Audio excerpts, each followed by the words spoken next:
Well, hello everybody. Welcome here, or welcome back, whatever the case may be. We are listening to the 90s sci-fi movie soundtrack mix Project Cybernet, royalty-free, copyright-safe music by Whitebat Audio.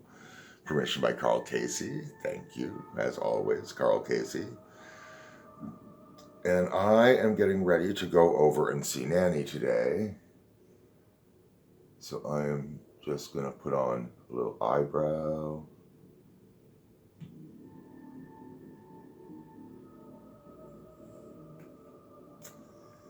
And have a bit of a discussion. I've been a little bit disappointed with the human race, with all of the things I see online lately of, terrible ways that people want to treat their fellow human beings. I try not to feel the hate. There are things that seem to bring it up in me, just like everybody else. I am a human being after all. And there are things that I think are the right thing to be and feel and do. And then I find things like bigotry and other kinds of hatred that way. I'm very anti, book burning or book removals, and I really don't understand all the controversy around, I think her name is Dylan Mulvaney or something, because some beer company decided to send her own promotional can, which has nothing to do with the general public, really. And they're all up in arms to the point where they're like buying beer and then shooting at it and doing all kinds of other weird things, which I don't understand what that's supposed to do. I mean, you already bought the beer. I don't understand. I just don't understand these things in the world. I thought we were past a lot of it myself. When I was younger, there was a lot of issues still surrounding the gay, lesbian community. It was considered a mental illness when I was younger. There are people that still think that way, but in my mind, if there is a mental illness involved, then it's the people that think that way, because there's really something wrong with them. I heard somebody say something about, like, as soon as you have to reduce your argument to some people, and then whatever the argument is. And I'm like, well, some people have blue eyes. Some people have brown eyes. Some people have darker skin. I don't see the some people minimizes anything. I think as soon as you're talking about people, well, we are all people. All of us, every single one of us. And there are people who are better than other people, clearly. But we're all human beings, and we should all be trying to take care of each other. And I, for the life of me, aside from facetiousness on my part when I make certain comments, I don't think that people should be spewing this hate. It shouldn't be shared. It shouldn't be allowed to be shared. I don't understand why that's a thing that is allowed to exist in the world. I know that there's a lot of different separations of people, and people have cultures, and there's all of these things, and that's fine. But globally, we are on this one planet collectively. If the planet is destroyed, that affects every single one of us. And I mean destroyed in any capacity, like destroyed because a fascist takeover, right? Like, I can see the Russian dictatorial leaders and the South Korean dictatorial leaders are all probably wanting a weak fascist leader like Donald Trump in, and I can feel that stuff's bubbling up into Canada where it just really doesn't belong. But anyway, I don't want to get upset about these things. I am off to Nanny's today. So, breathe. The politics does not have to follow me. I can let it go and live my life and be aware that it's out there and do with it what I need to do when the time comes. I am certainly not about to sit by and let other people dictate who I am, whether I belong, how I belong, where I belong. Like, that's just not going to happen. It's just not. I will not allow for it. I fought through the 80s. I would have fought in the 70s, but I was a little too young then. But I'm well aware of who paved the way for me to be able to fight.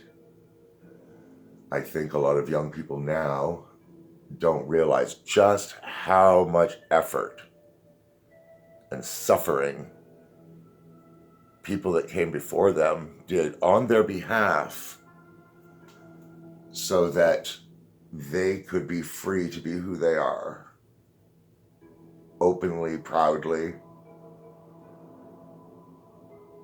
without the fear of repercussions. Now, I remember being at a dance, and this wasn't even not, way back in the day so much. I mean, it was a long time ago now, still, by some people's age and stuff. They go, oh yeah, that's a long time ago. But I remember going to a dance, and this would have been probably the early 90s, and it was still a thing that if you were out in the more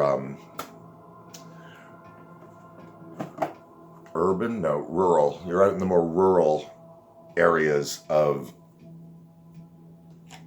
like, outside the cities, like just on the outskirts and whatnot. I found that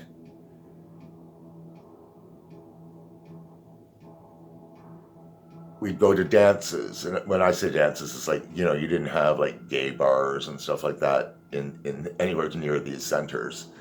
At best, you had, like a dance you could get to, like a gay lesbian dance. And I remember coming out of these dances, and one time, several times there was problems, but one time in particular, I came out and there were a row of pickup trucks and people standing outside of them with like baseball bats and tire irons and all kinds of things, being all menacing and intimidating. And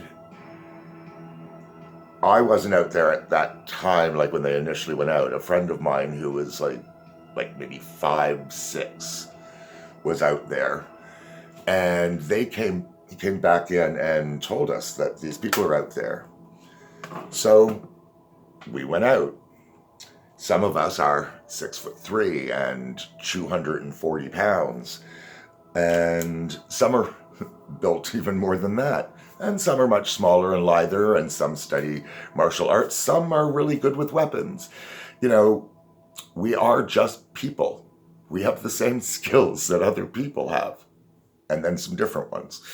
So we kind of cleaned the clock of these people who ran away really quickly once they realized they were actually the ones who were overpowered. But it was a really disturbing event, seeing that these people, if they could gang up and take on somebody weaker than them, that they were all prepared to do that. And I'm thinking, that's sick. That is just a sick, sick way to think of other people. I am prepared to defend the innocent against people like that. And I will give it everything I've got. I will lay down my life to protect other people's freedoms that way. So I don't want to get into this really intense discussion about things because it irritates me. It irritates me that this is things that people have to think about and talk about when there's so many more important issues in the world that should be the focus globally, global economy, climate change, You know, there's a lot of wonderful demonstrations of other countries, and no country that I see is perfect. No leader will be perfect. Everybody, people are way too individual to be able to have a commonality that is all-encompassing. So we're going to have to be able to find ways to discuss differences without it being fights and a war and holding other things up and trying to, as the states are doing, trying to hold a debt ceiling, I guess it's literally a debt ceiling, hostage because you want to negotiate other things. Like, I don't know. I really don't like politics. It makes me very, very irritated. But I can't not be aware. And so I guess what I'm suggesting to people is try to be aware, at least locally, in your general area, to find who represents you best. And try and get them in the local power, because they're going to represent you locally, and then try and get them and try to get more and more people to represent you in a bigger area, and then ultimately nationwide and things like that. I don't see anything else. I'm tired of trying to vote strategically, and that way it's like, even if I get in who I'm voting for, that's not really who I want in. So I do think it would be nice if people could get to the point where what we, the representatives that we want in actually do represent us. That is my dream. It may be for naught. It may be for naught, but it is my dream. Oh, does that look like a tear? I can't tell. Oh, there it is. Ooh.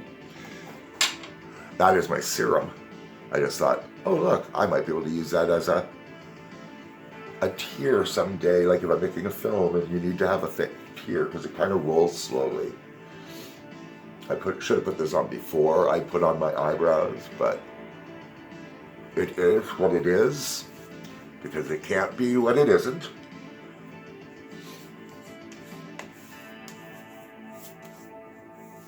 Oh, this serum just feels so good. Oh, for anybody that doesn't know, this is why I started using it, the Aven Hydrants Boost. Yeah, use very little. It feels so nice and refreshing on the face. It's like, I just can't tell you.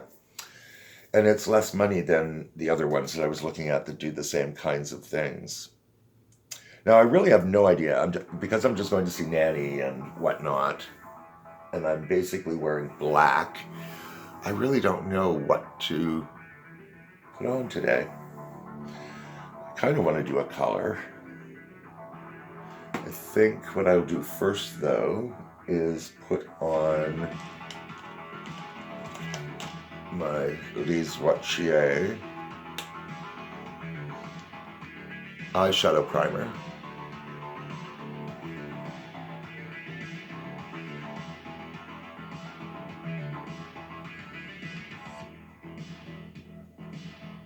It is my favorite of my primers that I have used.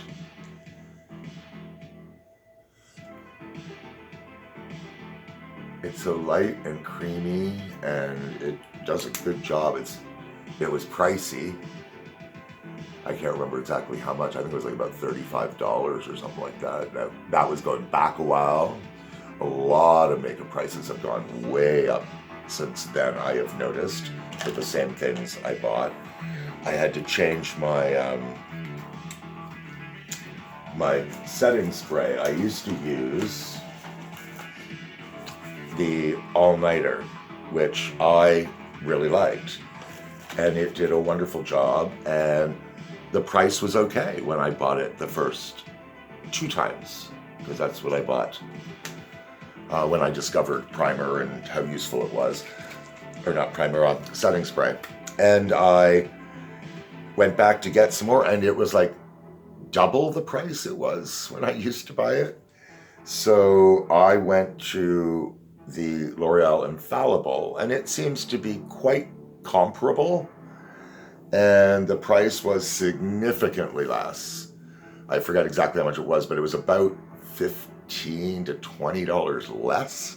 So that was significant enough for me to go, I'm going to give it a whirl. And I found it to do pretty much the same job. Now, it may not be the same, but I personally did not find a significant, okay, let me put it this way. I did not find any difference yet that I could tell.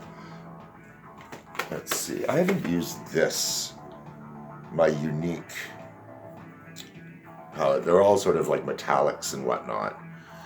This was a palette I kind of made myself, so I got to choose my colors. And, you know, inconceivable, zazzy, visionary, and gifted are the names of those colors. So I'm going to see now what I can put on there. Maybe I will go in with some visionary, which is sort of like a gold.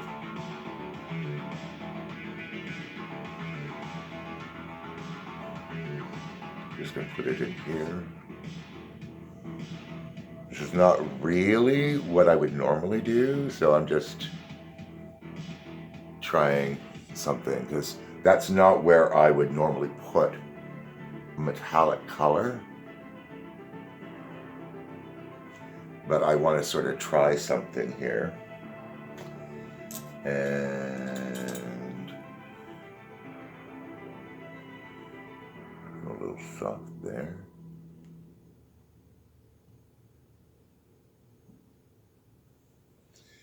So now I want to take and go with something a little bit.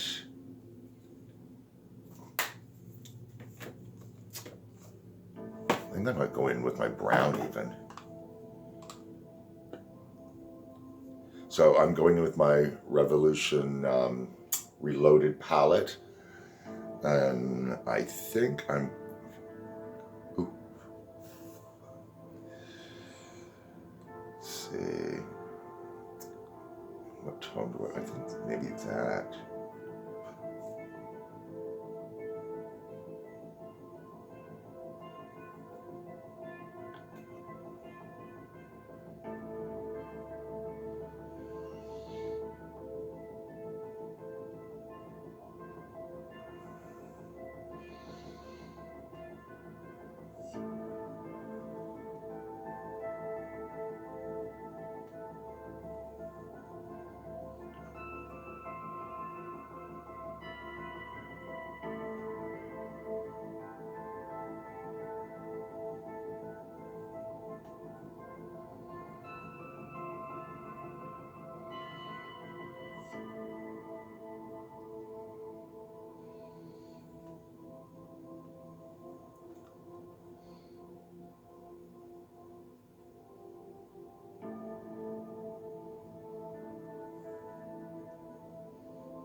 Yeah, so I'm trying to keep things a little bit more on the, well, for me, subtle side.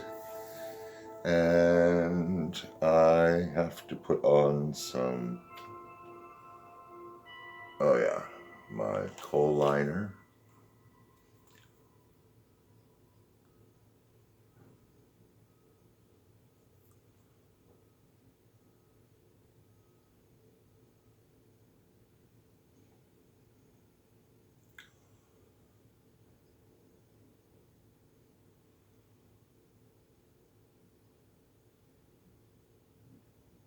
Oh, we ran out of music.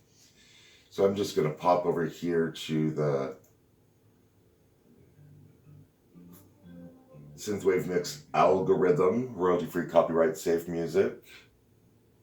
Once again, by White Bat Audio, permission by Carl Casey. Thank you, Carl Casey, as always.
Again, I just used the color that was on the brush.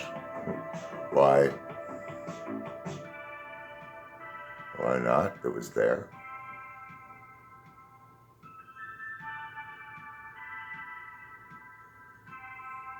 I think it's kind of fun just using up things that were just on the brush. See, this is just brown, my whole dry brown, which may or may not have, I think, anything left to put on these. But if nothing else, it brushes through them.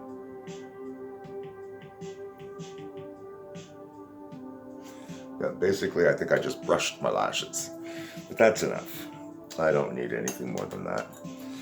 So I hope everybody has a wonderful day, and thank you for listening to me sort of rant. I try really hard not to get myself into those kind of moods, but sometimes you just have to express yourself. So until the next time, as always, take care of yourselves and each other.